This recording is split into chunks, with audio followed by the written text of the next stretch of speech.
He penned a song that I'm sure you're aware of. You've seen it. It's in most hymnals throughout our churches. It's called the national anthem. It is our song as an American. We go, however, to a ball game. We stand in our church services and we sing the words of that song, and they float over our minds and our lips, and we don't even realize what we're singing. Most of us have memorized it as a child, but we've never really thought about what it means. Let me tell you a story. Francis Scott Key was a lawyer in Baltimore. The colonies were engaged in vicious conflict with the mother country, Britain. Because of this conflict and the protractedness of it, they had accumulated prisoners on both sides. The American colonies had prisoners and the British had prisoners. And the American government initiated a move. They went to the British and they said, let us negotiate for the release of these prisoners.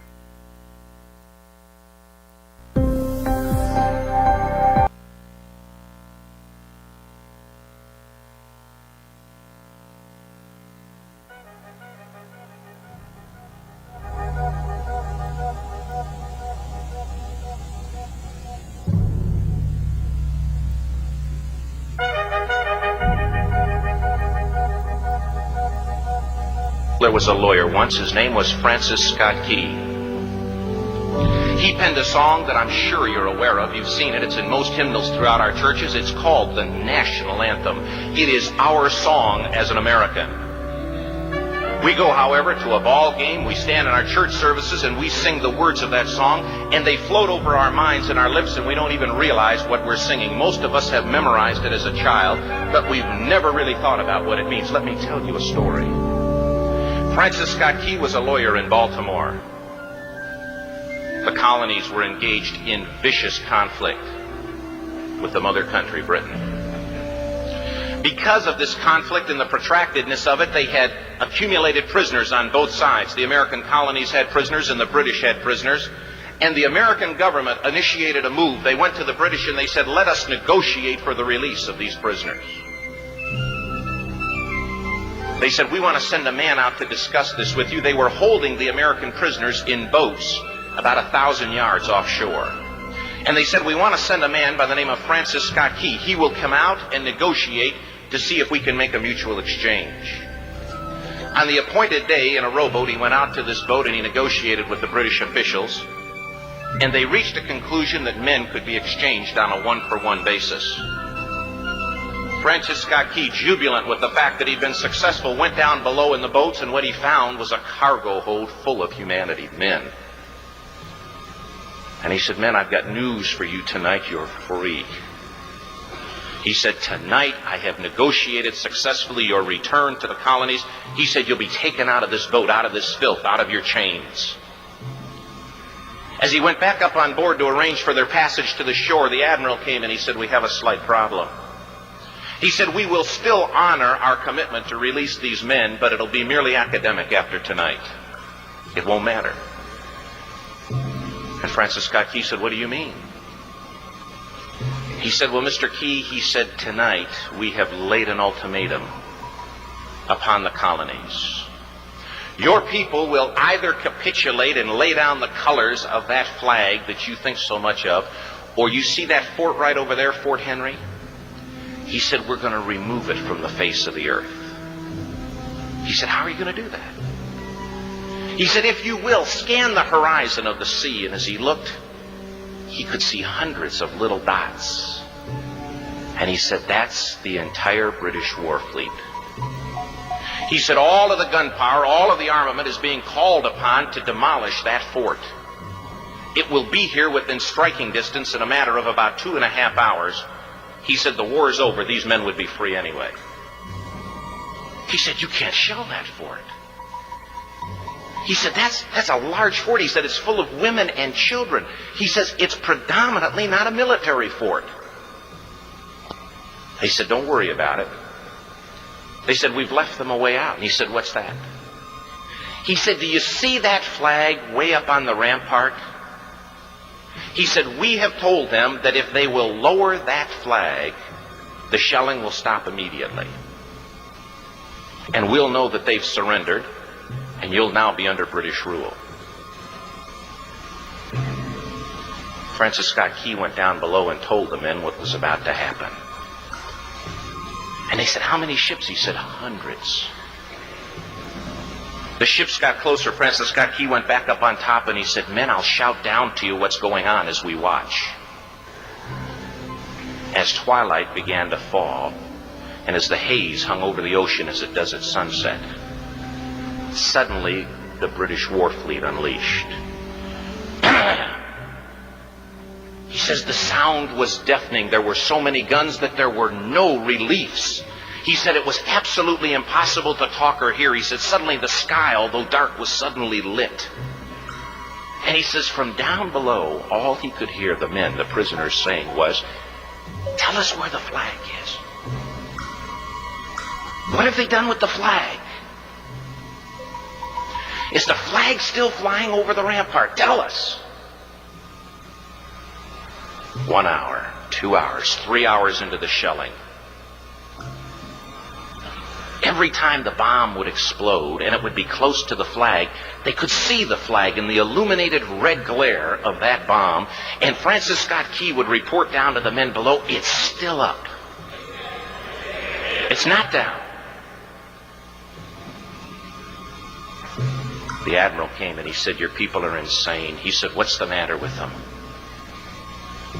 He said, don't they understand this is an impossible situation?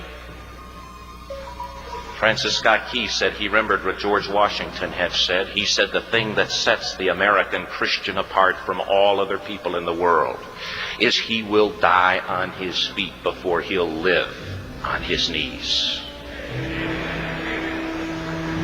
The admiral said, we have now instructed all of the guns to focus on the rampart to take that flag down. He said, we don't understand something. Our reconnaissance tells us that that flag has been hit directly again and again and again, and yet it's still flying. We don't understand that. But he said, now we're about to bring every gun for the next 3 hours to bear on that point. Francis Scott Key said the barrage was unmerciful. All that he could hear was the men down below praying. The prayer, God, keep that flag flying where we last saw it. The sunrise came. He said there was a heavy mist hanging over the land, but the rampart was tall enough. There stood the flag, completely nondescript, in shreds. The flagpole itself was at a crazy angle, but the flag was still at the top.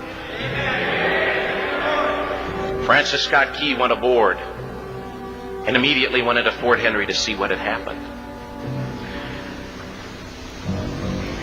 And what he'd found had happened was that that flagpole and that flag had suffered repetitious direct hits. And when it had fallen,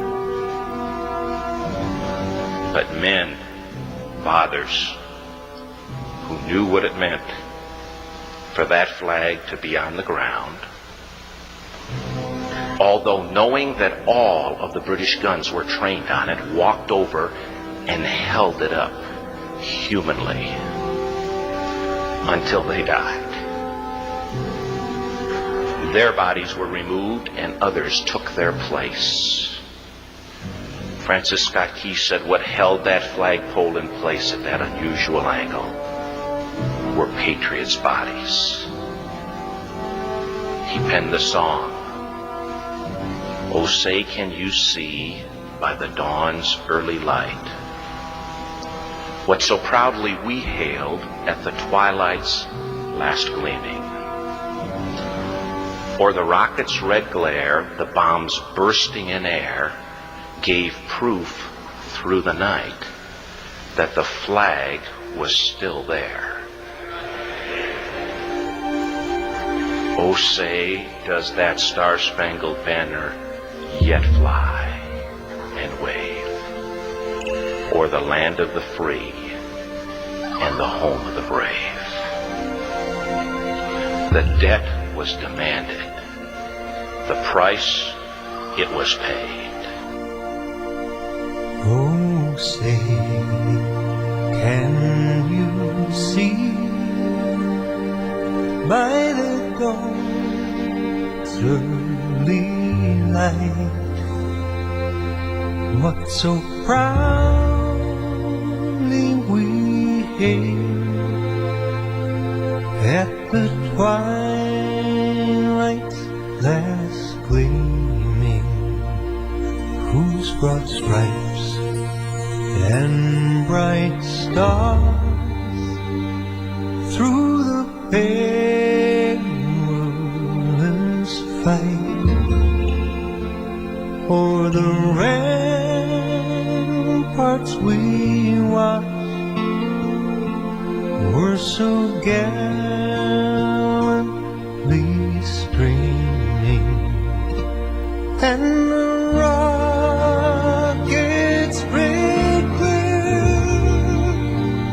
the bombs bursting in air gave proof through the night that our flag was still there. Oh, say, does that star-spangled banner yet wave o'er the land of the free and the home of the brave? Oh, say, does that star-spangled banner yet wave